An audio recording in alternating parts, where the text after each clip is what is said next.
She thought power made her untouchable. She thought control was her crown. But that day, her illusion met reality.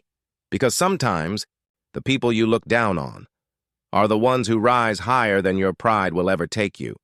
And all it took was a simple no, a word she wasn't used to hearing, a word that shattered her perfect little world. This is the story of the day I said no. And she called the police over a car wash. It started like every other Saturday. Sun high, music low, soap and water in my hands. I was washing my own car, minding my own peace. Then she showed up.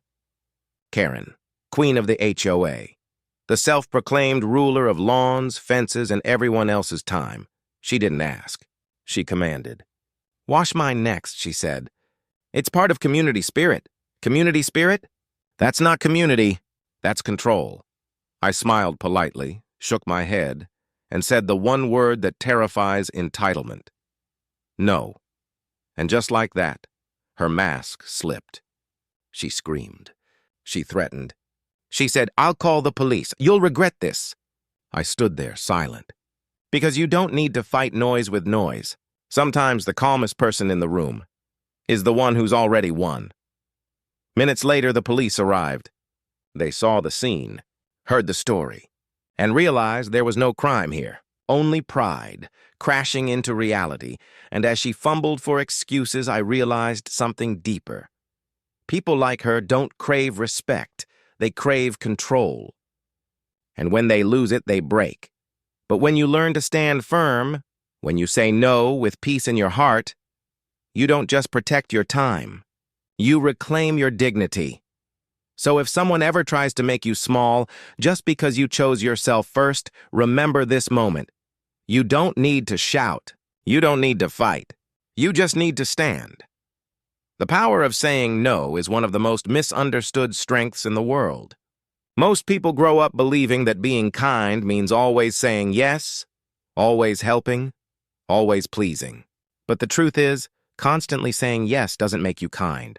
It makes you controlled. Every yes you give out of guilt or fear chips away at your peace, your time, and your worth. And it's in the moments when you finally dare to say no that people's true faces begin to show. When I refused to wash her car, it wasn't about the car.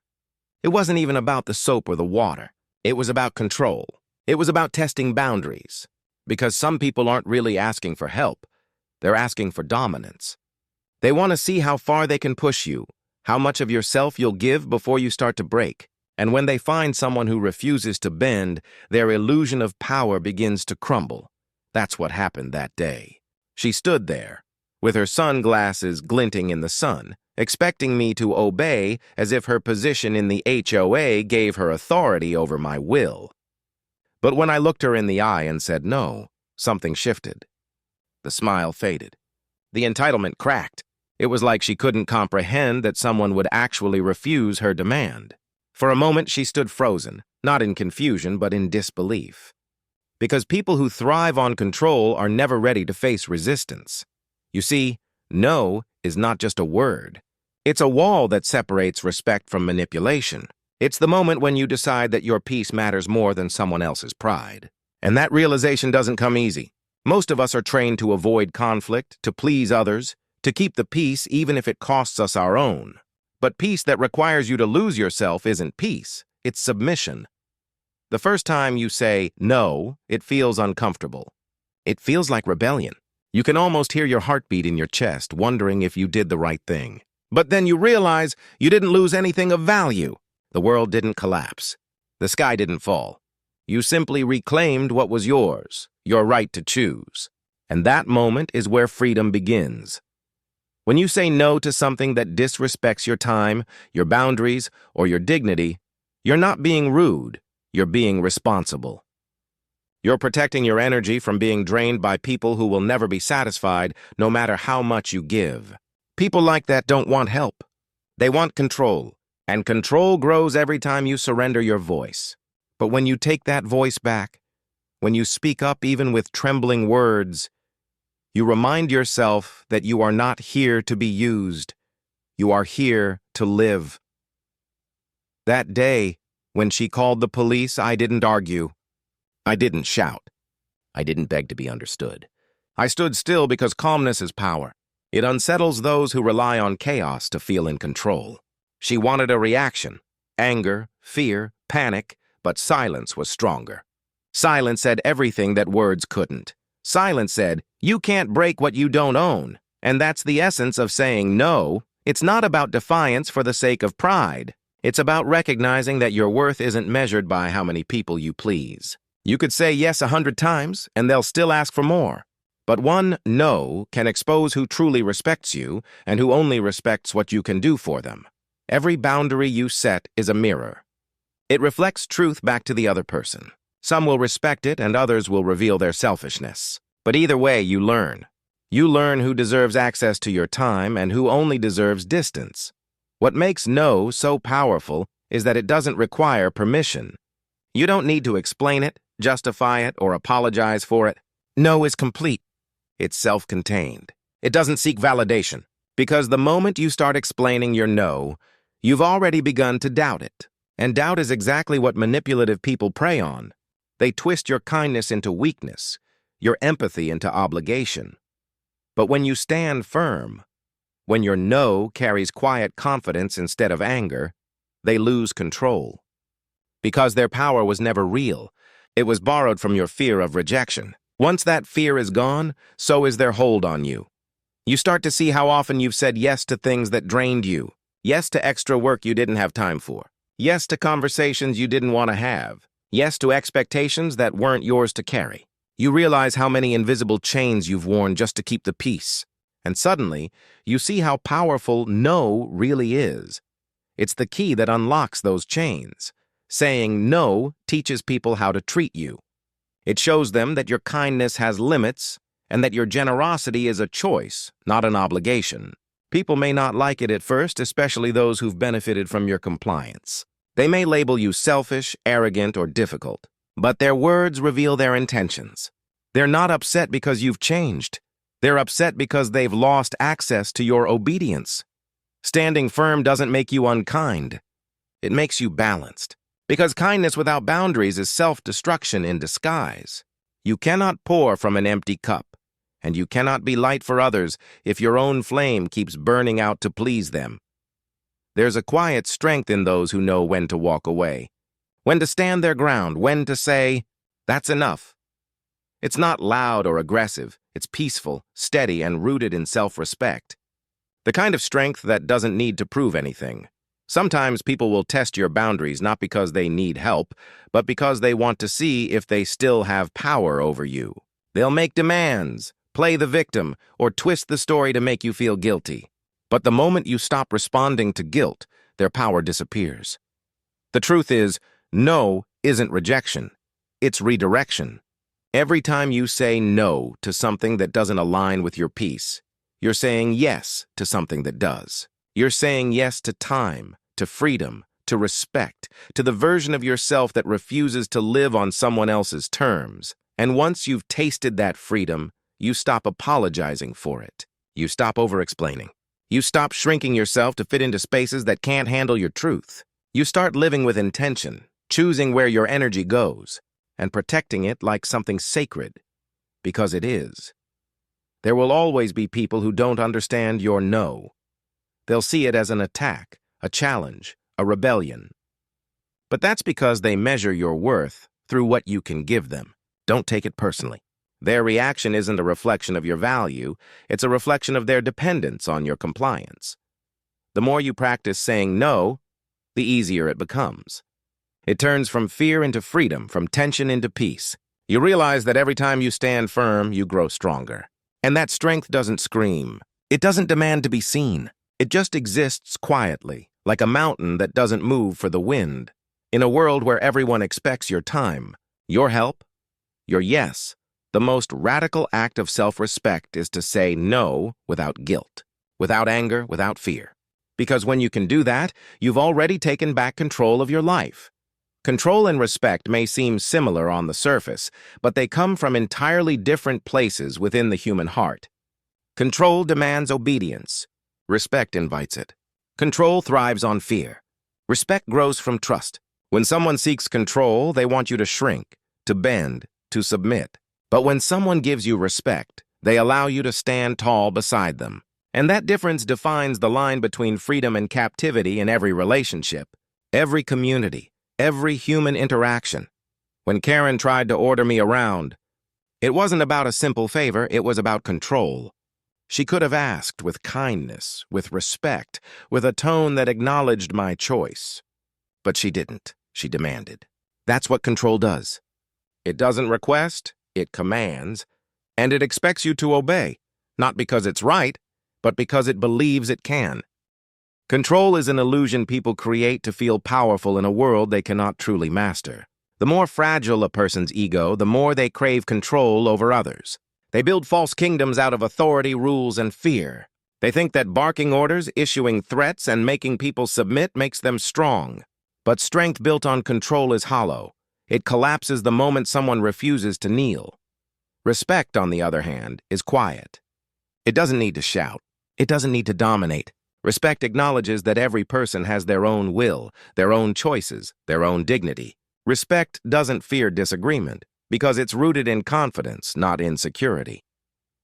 When Karen called the police, what she was really trying to do was reclaim her illusion of control. My refusal to wash her car wasn't the problem. It was the trigger that revealed how fragile her power truly was. She couldn't handle the idea that someone beneath her imagined hierarchy would dare to defy her. That's what control does. It sees independence as rebellion. It confuses confidence for arrogance. It labels resistance as disrespect. But the truth is, respect doesn't crumble when told no. Only control does. Respect allows space for others to choose. Control suffocates it. And that's why so many people live under invisible chains. They mistake control for order and submission for peace. In the world of control, everything revolves around hierarchy. Someone must always be above and someone below. It feeds on comparison, on authority, on superiority. It creates a system where value is determined by status, not character. And the moment you stop playing by those rules, the system starts to shake. That's why saying no or setting a boundary threatens those who rely on control. It exposes the lie they live by, that power comes from dominance. In reality, true power comes from composure. It's not the one who shouts the loudest who's strong, it's the one who stays calm while others lose control. Respect, in contrast, exists where humility lives. It doesn't see boundaries as threats. It sees them as the foundation of trust. When someone respects you, they don't demand your time or effort. They appreciate it. They understand that respect cannot be forced. It must be earned. The reason control and respect can never coexist is because control feeds on fear, while respect feeds on love.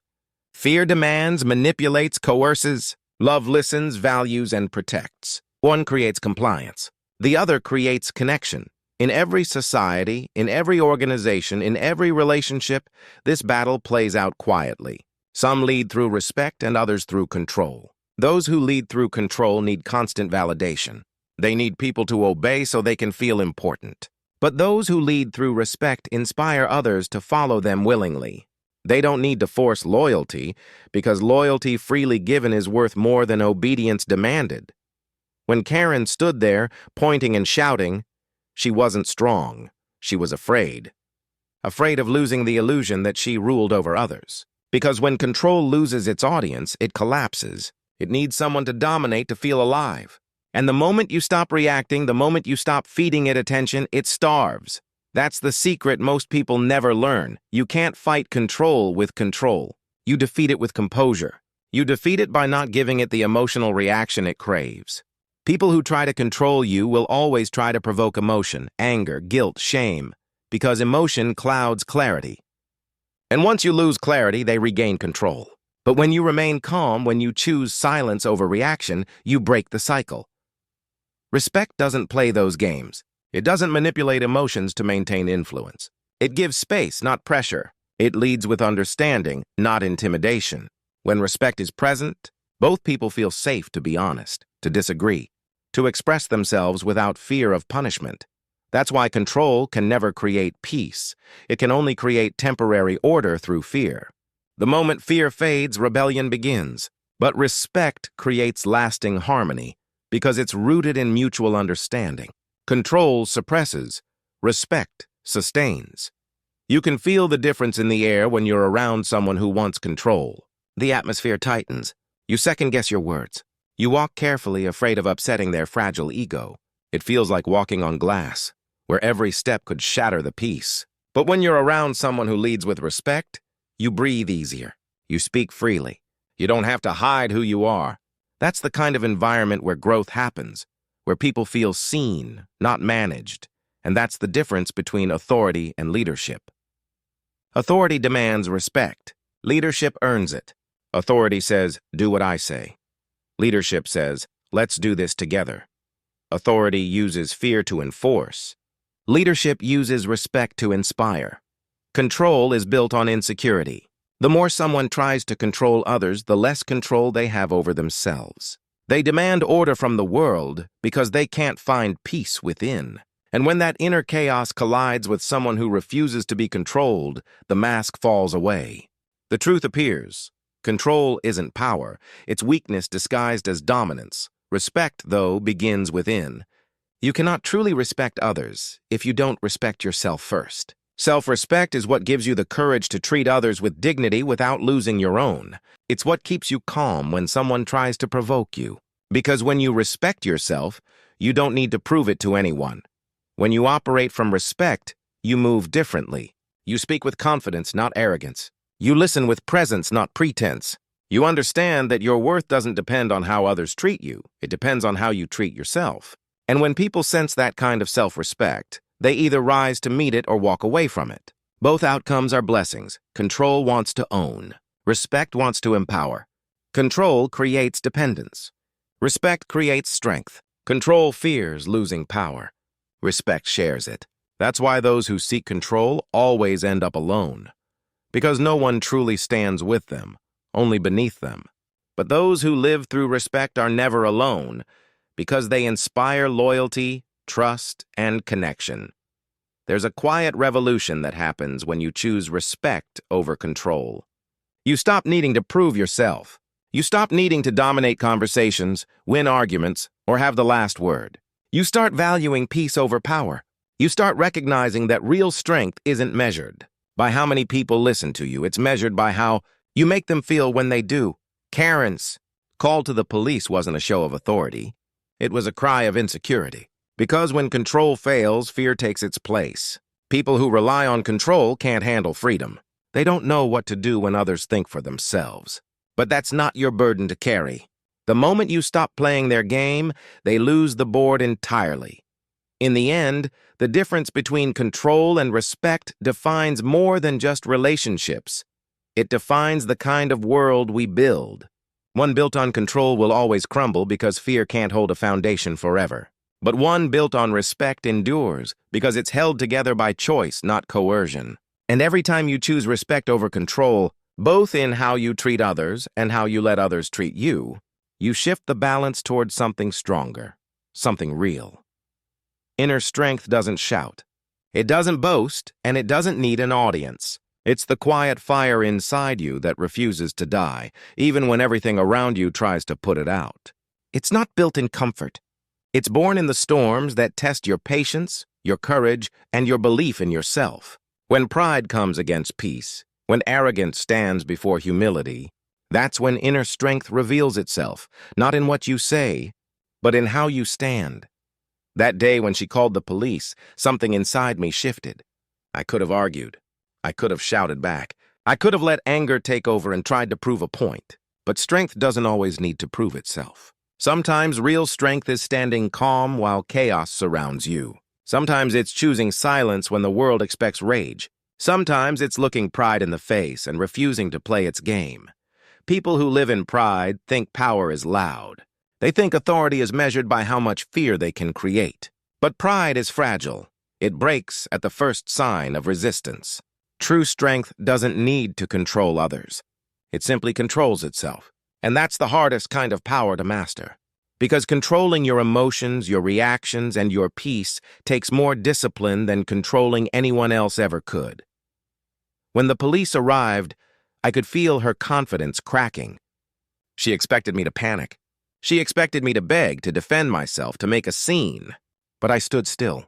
Not out of arrogance, not out of pride, but out of clarity. I knew I had done nothing wrong.